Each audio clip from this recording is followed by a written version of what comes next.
I'm your host, Tommy Ashley, listening to the Inside Carolina podcast, sponsored by Johnny T-Shirt and JohnnyT-Shirt.com. Visit them for all your Carolina gear. Cold weather gear is really hot right now. Pick it up. Johnny T-Shirt always has the best sweatshirts and sweatpants and everything you need to stay warm. We'll talk about them a little bit more later in the show. The day after podcast, Buck Sanders, Jason Staples joined me. Buck, I'll start with you first, like I always do. But rate us, review us, subscribe, and all that on Apple iTunes and however you get your podcast. But Buck, we talked about this game a lot this week, and first and foremost, we said Florida State had talent, but they were not playing up to their talent. Uh, Jason talked about it a lot on his stuff with Unconquered and with us in the game plan. But Buck, we saw a team that sort of woke up a little bit, and a North Carolina team that maybe the bright lights were a little too bright for them to start the game. Definitely, Tommy. The Florida State team came out and they were the aggressor. They played with their hair on fire. Um, they took it to the Tar Heels and hit them in the mouth and basically said, "Have you got an answer for this?" And North Carolina took 4 quarters basically to find an answer, and it wasn't. They didn't find it soon enough. The thing that I found really instructive from Mac Brown's press conference was that their game plan was to wear Florida State out running the ball to start the game, and then face a worn out Florida State defense in the second half. And, one of the things that will jump off the page at you from the box score is that North Carolina ran 80 some plays um, and to like 50 some for Florida State. That's pretty incredible. I mean, if you roll up that kind of yardage, 558 yards, and you have run 81 offensive plays to the other team's 55.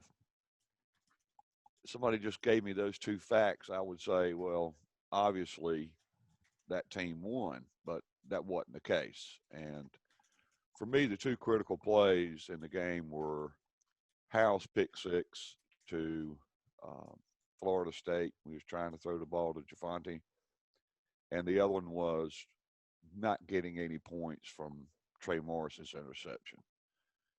Just if everything else had gone wrong for North Carolina except those two things, we'd be talking about a win this morning. But if it's and buts for candy and nuts, oh, what a happy Halloween we'd all have. So um, that's kind of where I'm at. You nailed it on that. Looking at the first and second half stats, I think Carolina's overall game plan was maybe doable.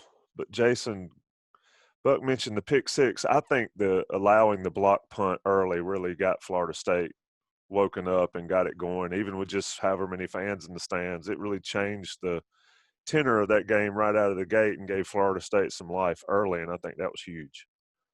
Yeah, I couldn't agree more. I mean, this was a Florida State team that came in.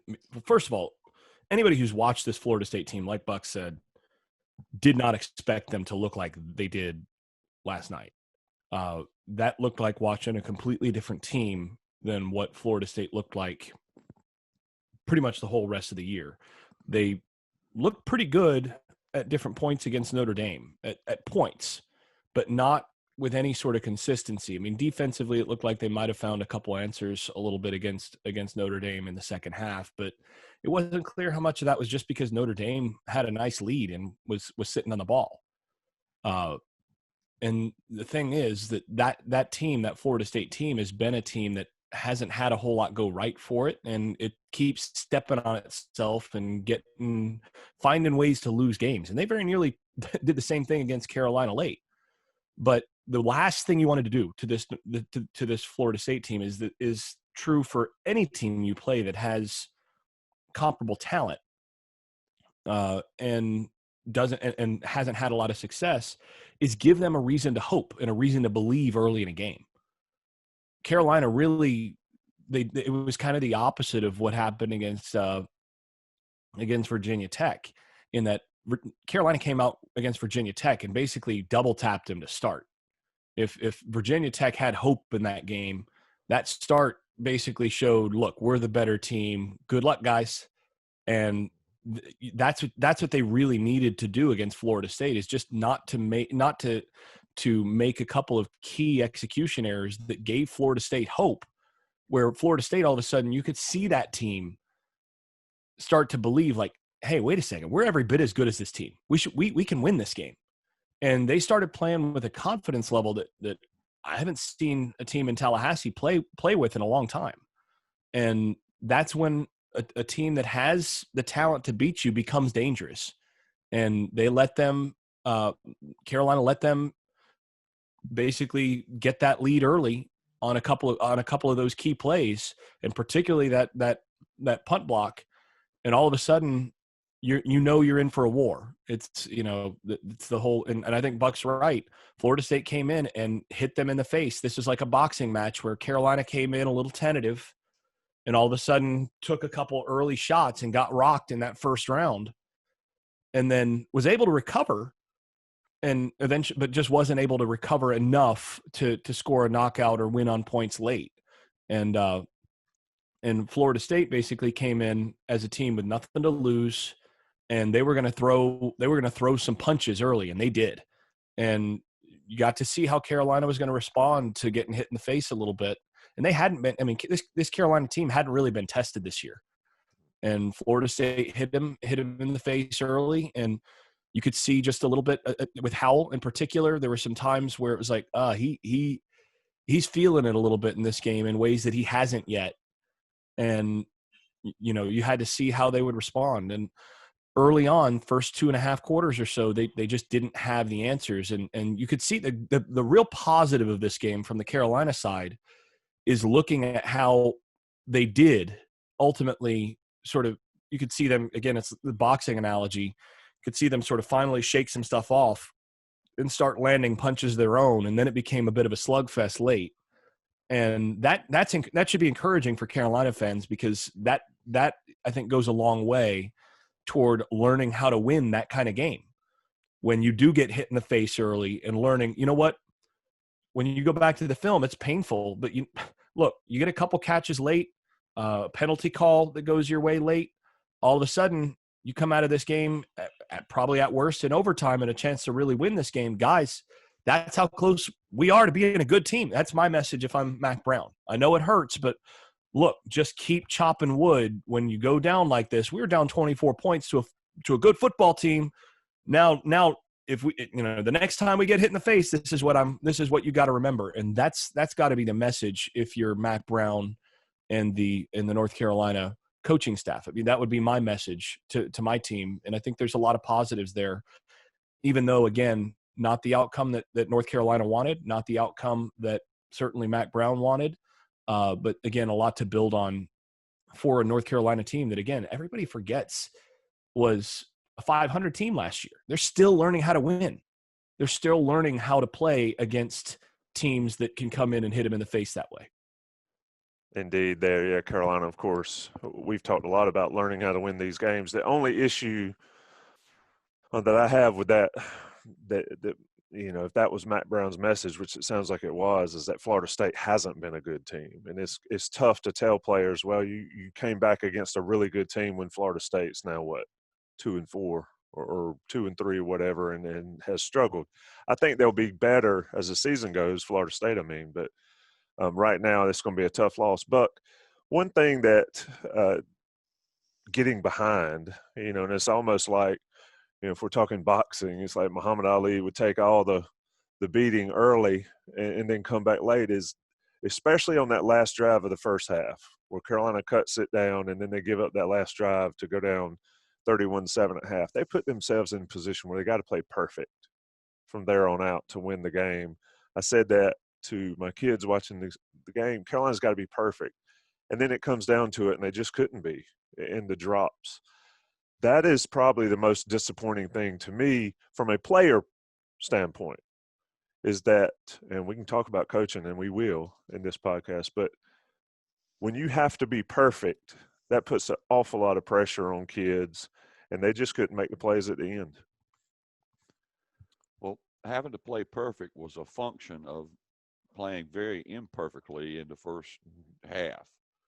So, I go back to what Jason said.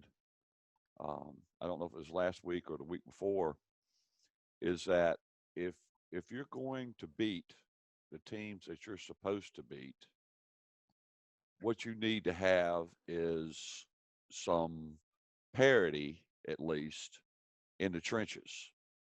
And they didn't have parity in the trenches, at least for the overwhelming majority of the game. North Carolina could not block Florida State's defensive line well.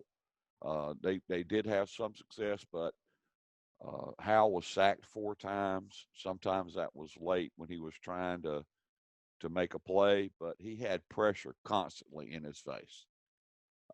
Almost every time he threw the ball, he had pressure. And it's really hard to function when that's the case. On the other side of the ball, Jay Bateman is trying to defend Florida State's offense by rushing 5 players. Now, sometimes he rushed only 4, but for the majority of the snaps, I'd wager that he was rushing at least 5 guys. Against a running quarterback that can run as well as Jordan Travis can, and you're giving up an extra blocker to the offense, that's a hard way to make a living. And so I would say on the offensive line and defensive line, to win those games you're supposed to win, you need to have some parity there on both sides of the ball in the trenches. And North Carolina just did not have that last night. There's a lot of other miscues and problems and things they did wrong.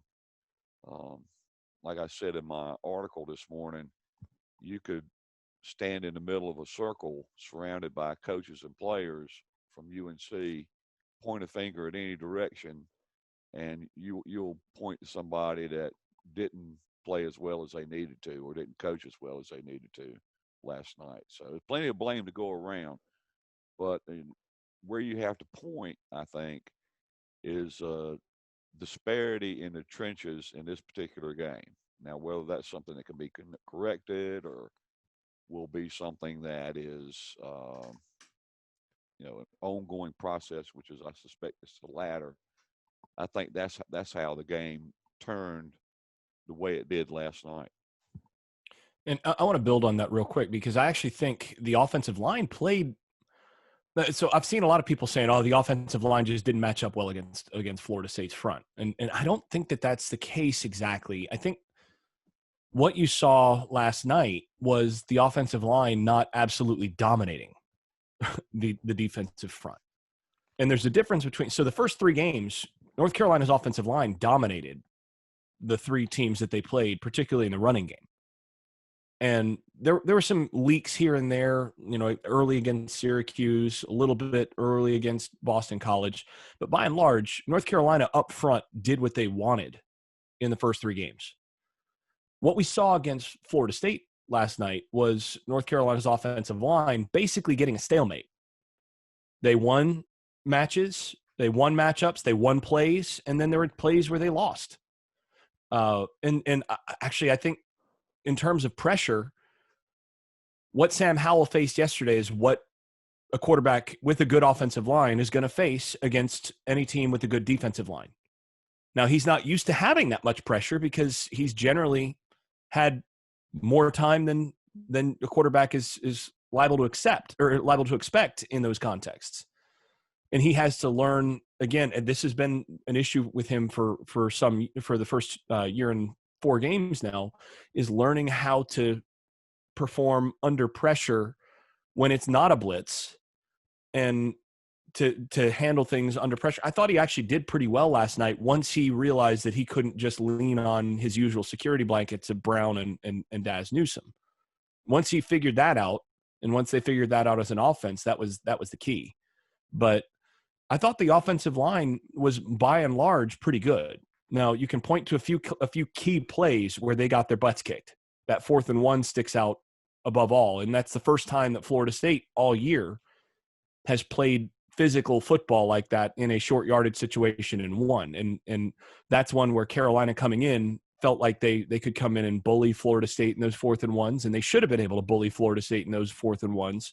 And they got their butts handed to them on that one, which I thought was the right call to run to run Javonte Williams there. If you look at, they'd been averaging about 6.5 yards a carry with Javonte to that point, and which tells you that they're winning up front.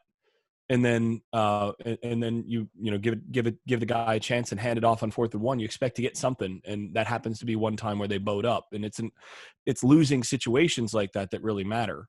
Now on the flip side, I did think that the Carolina defensive line mostly got their butts kicked, and that against the Florida State offensive line that has, I mean, it's been growing, and that's something that I talked about.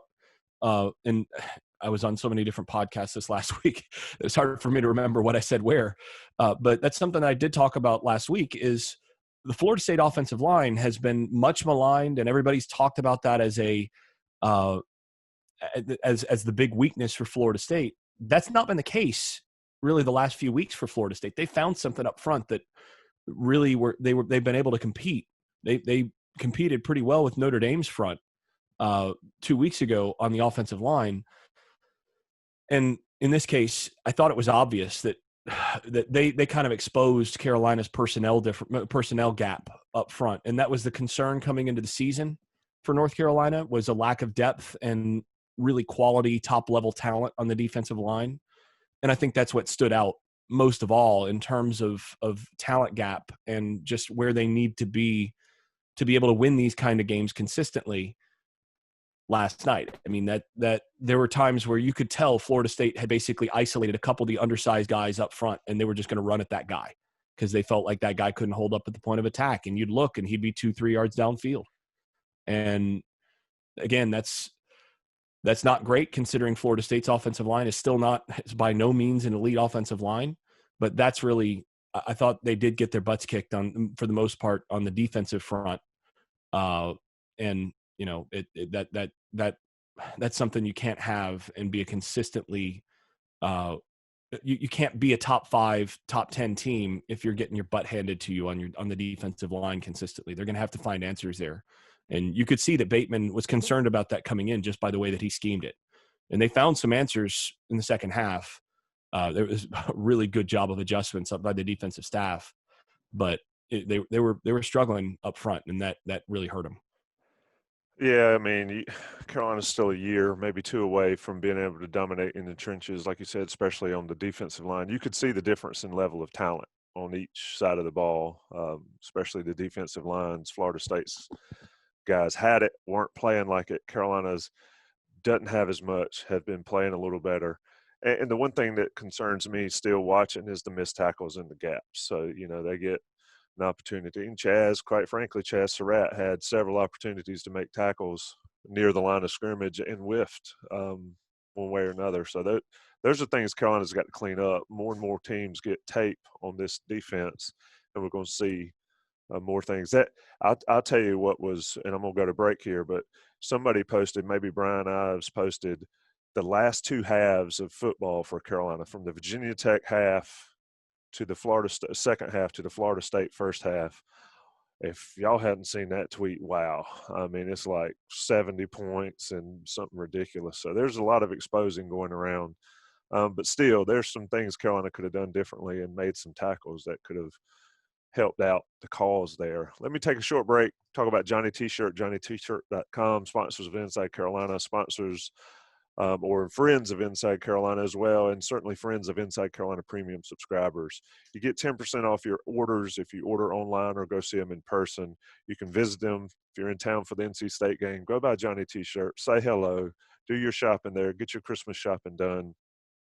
It's a great way to support a local business. It's a great way to keep Franklin Street going. A lot of businesses down there are struggling. Johnny T-shirt needs your help, needs your support.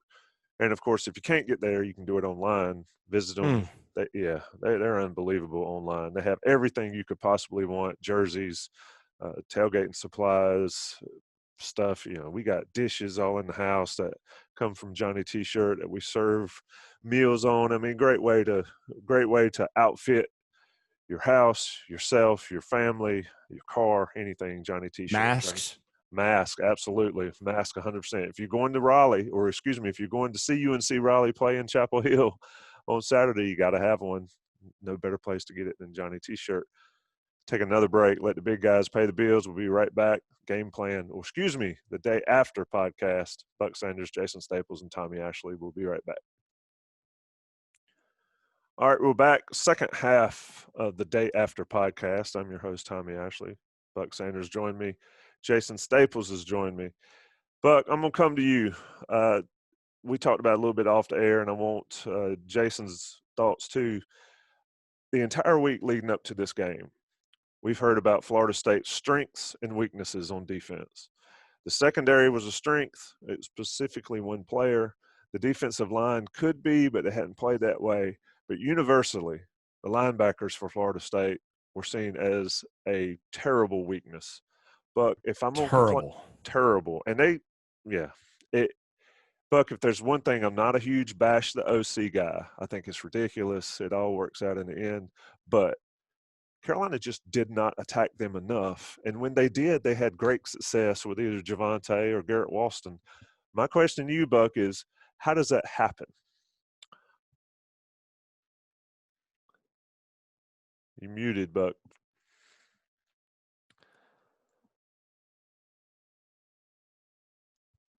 I don't think I could get inside of Phil Longo's brain. I don't think there's enough room for both of ours in there. So, you know, the middle of the field, I think, was something they could have exploited. The middle of the pass defense, because when Sam faked that run and tossed it to Javonte, there wasn't anybody within 10 yards of him when he caught that ball. Garrett Walston, the same thing, right down the middle of the seam. And there wasn't a single Florida State player, I'm probably exaggerating, in between the hashes when he caught that ball. So, obviously, he turned it into a 33-yarder. I think they could have done more than that. But also, I think criticism of offensive play calling, is justified at times. I mean, not everybody gets it right every time. And I think there are some times when you've got to change your strategy. And, when the comeback happened, the comeback kind of illustrated that some of those deep passes were there. In the first half, they were there if they'd have gone to it. And the strategy they were using was terrific, trying to wear out Florida State's defense. But in the process of pursuing that strategy, they weren't putting any points on the board. If what you're doing is not putting points on the board offensively, you've dug yourself in a hole. Stop digging and do something else. Try something else. I think sometimes play calling criticism is overblown. I've seen some people criticizing that move that they make in short yardage situations where they put Sam under center. But that's worked for them sometimes this year.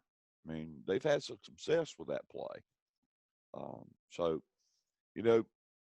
at the end of the day, all that matters is the scoreboard.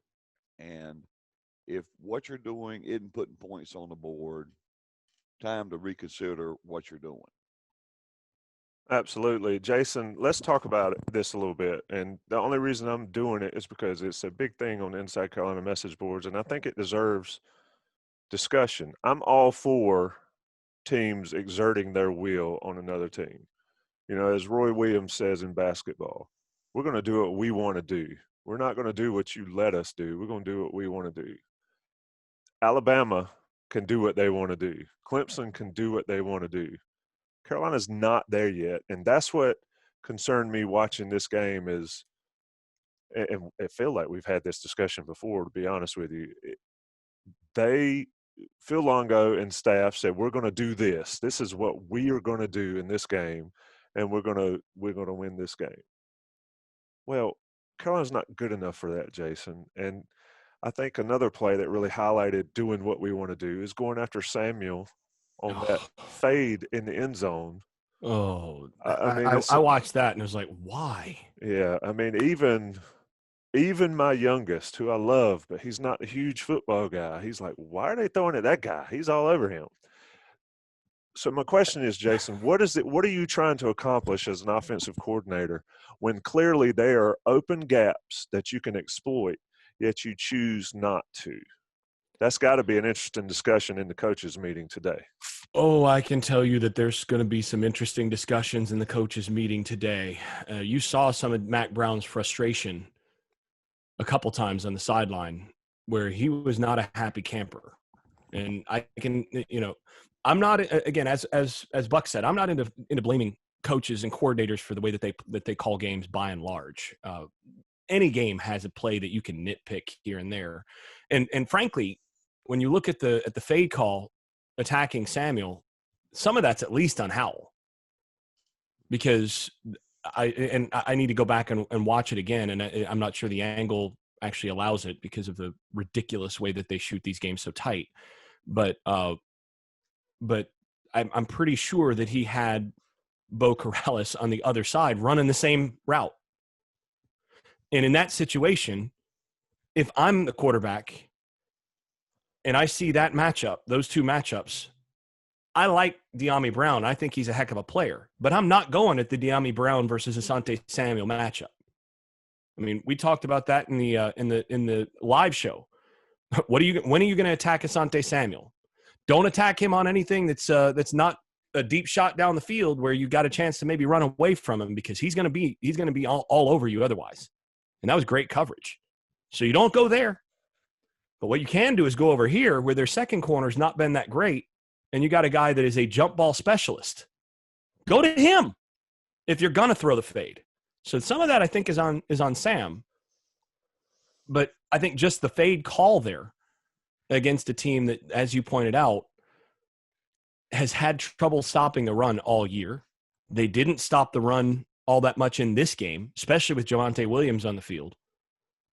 So, and you're treating the other side of this is situationally. That's 3rd and 3. You know it's 4-down territory. You're going forward on 4th down. So the best call you can make is a run call, is something to give it to 25 where, okay, even if he gets bottled up, look at how many times in that game he got hit around the line of scrimmage, yard in the backfield, and fell forward for 2 yards. Now you're 4th and 1 instead of 4th and 3. And that changes your play calling. So situationally, you got to know on the phones, look, if we don't get it, we're going for it. Keep that in mind in your play call. Okay, in that case, I'm not throwing it there because that's 50-50. I feel like it might be 50-50 giving it to Javonte Williams to run it for 3 yards there. But you know what? It's now 4th and 1 if he doesn't get it, or 4th and 2 instead of 4th and 3. And those yards matter in terms of how you can plan and play call that 4th down. And so that's an issue. But getting outside the tunnel vision on one call, I thought overall the plan was right. They clearly came out deciding to test Florida State up front and say, okay, look, you guys gave up 353 yards last game against a team that runs the same stuff. So do the same thing. And they came out to do a lot of that. There were times, though, where I think the implementation of that was a little bit uneven, partly because Florida State played better in terms of their gap discipline. They didn't just ole in certain cases that they did against Notre Dame. I mean, Notre Dame they ran a few plays in those cases where it was like what I broke down on for Virginia Tech against North Carolina, where the back is running through a gap where there literally is no one. And he's into the secondary where he hasn't seen anybody. You got guys who are looking for, like, where's the guy I'm supposed to block here? And that wasn't happening. And so once you see that should impact how you're playing the rest of it. Okay, they're coming downhill and the backers are starting to find their spots. Well, that's where phase 2 of your game plan comes in. And I thought phase 2 is a little bit iffy in the implementation, in that I thought early Sam locked in on Daz Newsome in particular. You could see when he got pressure. Actually, one of the best plays to illustrate this is you can see the end zone view, and I might use this one as one of the breakdown videos for this week. The end zone view of Howell's touchdown to Walston. Walston's wide open. I'm talking about from the start of the play to the finish. He's open in the back of the end zone, going like this. I mean, just jumping up and down. And you look at what Howell does, and he takes that snap, and there's pressure coming, and he looks at Daz Newsome, and he stares down Daz Newsome for like a second and a half. He's like, okay, he's going to come up. But Florida State, I think defensively, they knew that Daz Newsome is Howell's security blanket, and they did what they could to take him away. And you go to that fourth and 3 play, and they bracketed him in the end zone. They put 2 guys on him. They had one guy outside, one guy inside, knowing that Carolina loves to run him on little option routes there.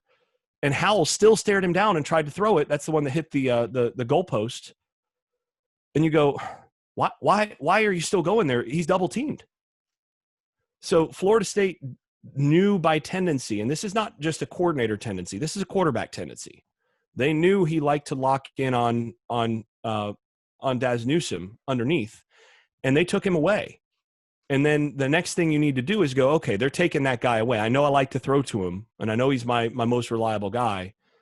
But if they're taking him away, where do I need to go next? Your eyes have to come off quicker. And you know that you've tested Samuel with Brown a couple times early, and probably don't want to test that guy too much. So you know what? Come over here. You got Walston against their backers. You got Javonte Williams and Carter against their backers. You've got Bo Corrales against their downfield guys. Those are matchups where you feel like you can win. I felt like the real mistake in this game was a combination of coordinator and quarterback not coming to those options more quickly. And you know, Longo's offense is constructed such that, generally speaking, you got 4 or 5 guys that are live options for the quarterback on any play.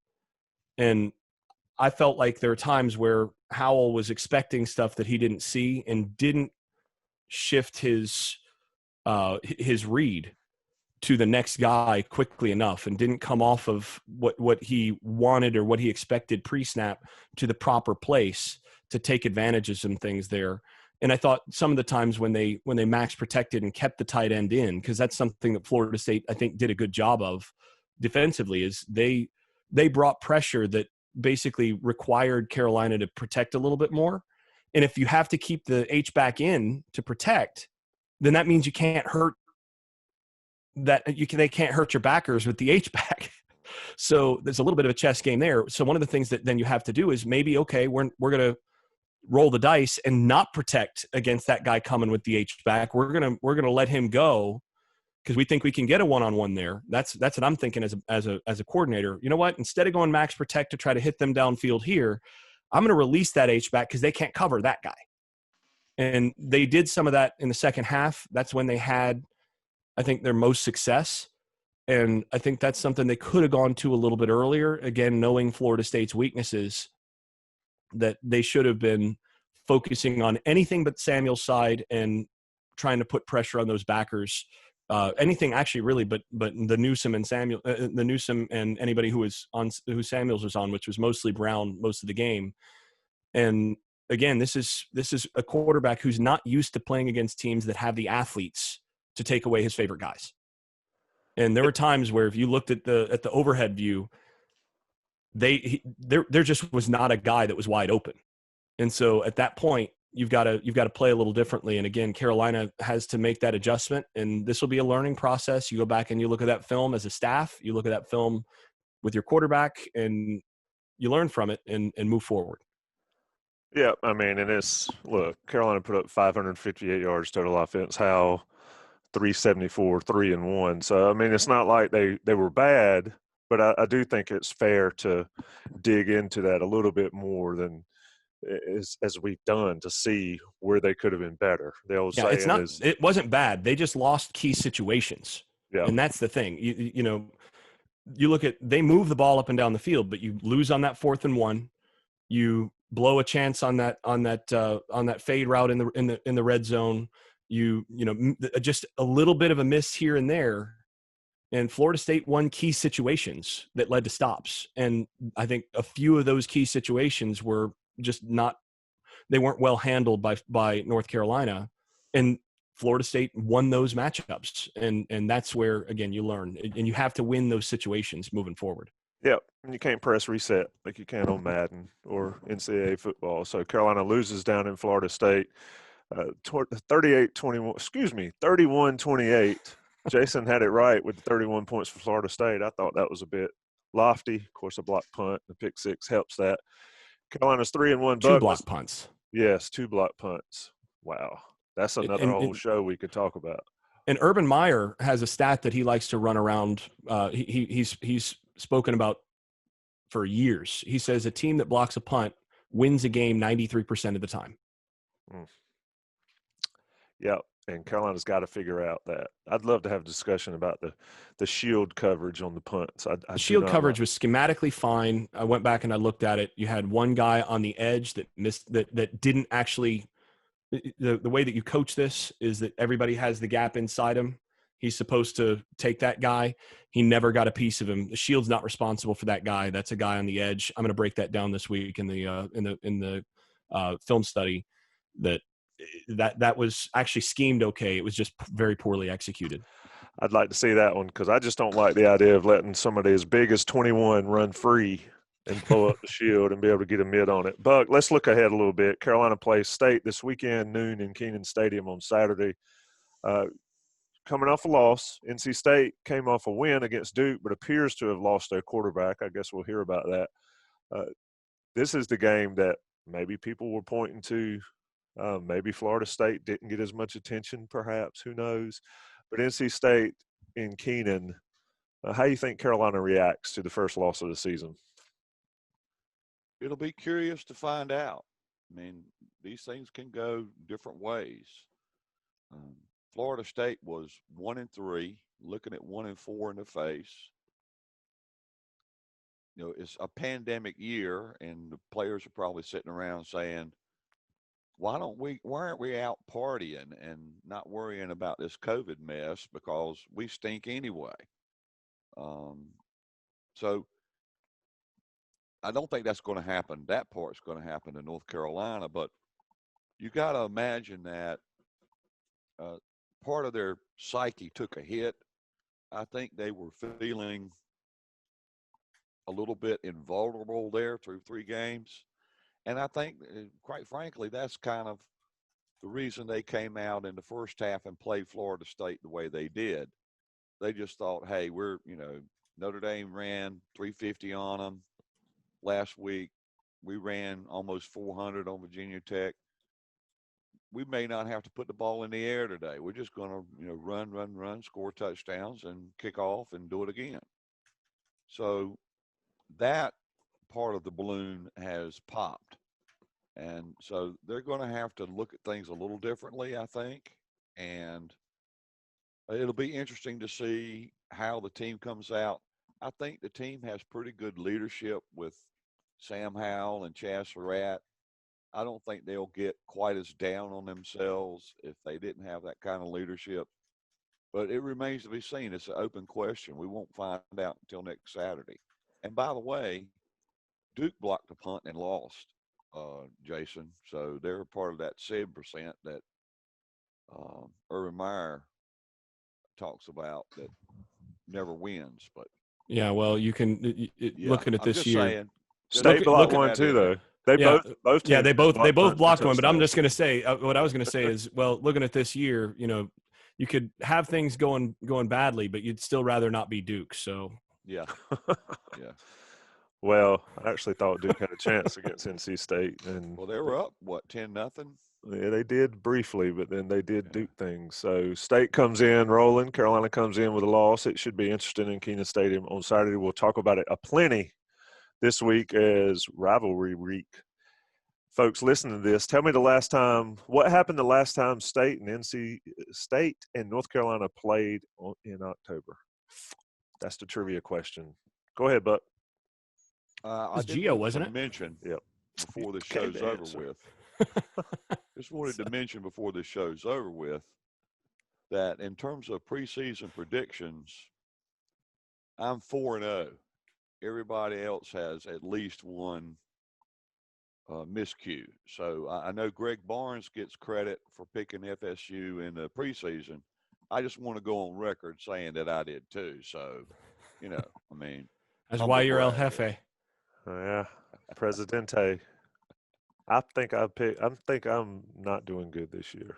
Well, you've only got one. That's the Florida State. You've only miscued one time. I'm just foreseeing the future. I'll screw it up Uh-oh. at some point. I think Carolina. Here's the deal with Carolina and my picks. If Carolina can snap back against NC State and do what they should on Saturday, I feel a lot better with the rest of my picks, and I'll challenge you for the win on the preseason pod. Okay. We'll see. Jason Staples, Buck Sanders. I'm your host, Tommy Ashley. You've been listening to the Day After podcast, InsideCarolina.com. Johnny T-Shirt's our sponsor. Rate us, review us, subscribe. We'll have a lot of fun doing these for you. If you do that for us, you'll see more of us. Thanks, guys. Thank you, Tommy. Thank you, Tommy. Jason.